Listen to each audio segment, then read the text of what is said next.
This boy has been chasing me around, this particular account. Leave me alone. Because anywhere I go, he's always asking me, can AS and AS marry? No matter what I post, he's always asking me. Well, finally today, you are going to get your answer. The short answer is AS and AS can get married without giving birth to an SS child. Yes, it can happen. But there is a 25% chance that AS and AS can give birth to a sickle cell child. If you are looking at this figure that's going on here, you would think that it's just 1 in 4 children. No, it's not true. 25% chance means that if I roll this thing, there's a 25% chance that it can give me a SS child. So it's not, one is SS, one is AS. So if I make a just born like 4, one will be SS. No, I've seen people that have given birth to 3 children and all 3 are sickle cell. I've also seen people that have given birth to 3 children, that's AS and AS, and all of them are actually AA. So there's a 25% chance that this can happen. So the next question should now be, are you willing to play siki-siki with the future of your child? The answer is no. But technology has come right now to actually ensure that AS and AS can increase their chances of not giving birth to an SS child. So even if you're not compatible with the genotype, if you have the money, especially if you have the money and you are also exposed to the technology, you can give birth to AA or AS depending on what you want. Like I said, it's luck if you are trying to do it the normal way. But please, before we get into it, like, comment, subscribe. Tell me where you're watching this video from, especially if you're in Africa. We want to know. Just put it down in the comment section. And who knows, you might just get a surprise. So back to the video. One of the first options that is available to you is IVF and PGD. Don't worry, I'm going to explain how. This one is science. IVF means that they will collect the wife's egg, collect the husband's sperm, mix it, and then put the baby into the womb of the mother. That's IVF. But PGD now also means that they will test the embryos first and then choose the one that is not SS. So you can directly choose by yourself. This one, we've tested the genetic, is SS, I don't want it. This method is called pre-implantation genetic diagnosis. It is safe and it works well, but it is also very expensive.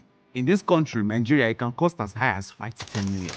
But if you can afford it and it helps you avoid SS from the beginning, please go ahead and do it. But make sure you talk to your doctor to actually guide you on this particular process.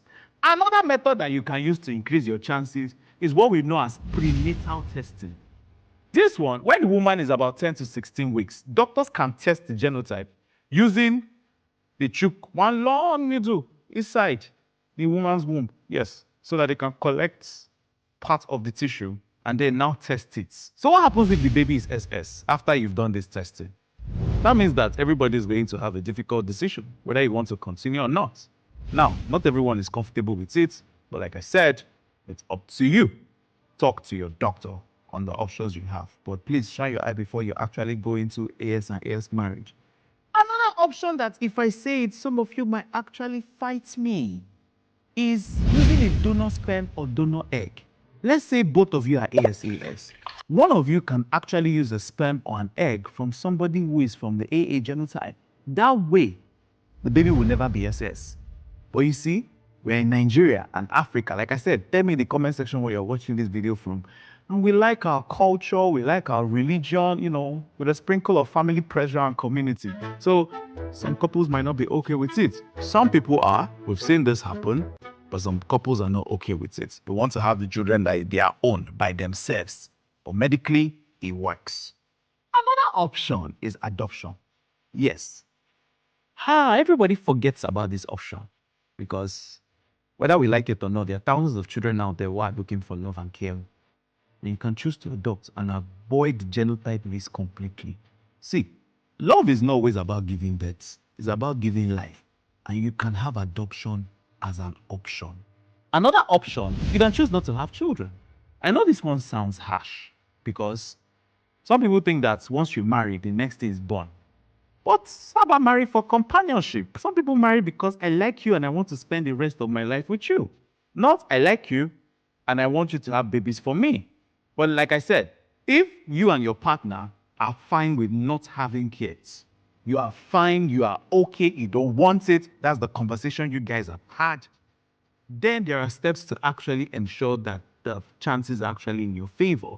You can do permanent contraception. You can do permanent methods of contraception where they tie the tubes of the woman. For the man, they can do what is called a vasectomy. They get the tubes that supply sperms to the, and just tie it off. So that the chances of you having children can almost never happen. That's an option also. But like I said, in each of these options, just find the one that works for you. Now, this video is not to scare you. This video is to help you think ahead. Sickle cell is not a joke. Oh. It's not a joke. I've treated children who have been crying in pain. I've seen parents who have broken down from the stress of spending their savings on their child's health. And it's not fair. It's not fair to bring a child into the world to suffer, especially when you could have prevented it. So a lot of people, I'm sure after watching this video, you're a bit more wiser. You can now tell. So the question to your answer is, can they marry? There's nothing stopping you from marrying, to be honest. But we would say, if you want to have children, then there are precautions that you need to take. Emotionally, or medically, or culturally, but most importantly, ensuring that the future of that particular child that you're about to have is well taken care of. At the end of the day, love plus informed choices important. So Emeka and Nkechi, some of you are watching this video and you don't even know what your genotype is. That's the one that is even shaking my head. Please, it's not the genotype that's on your ID card. Go to the hospital and ask them, what is my genotype? You test it again. So remember, talk with your doctor, let them guide you on the choices that need to be made. Like I said, I hope that the guy that asked this question will stop disturbing me. I finally answered your question and I'm waiting for you in the comment section. So please, tell everybody that I've answered your question. Thank you very much. At the end of the day, love and childbearing should never be a gamble. And me and you will meet in the next video. Don't leave before you subscribe. Thank you very much.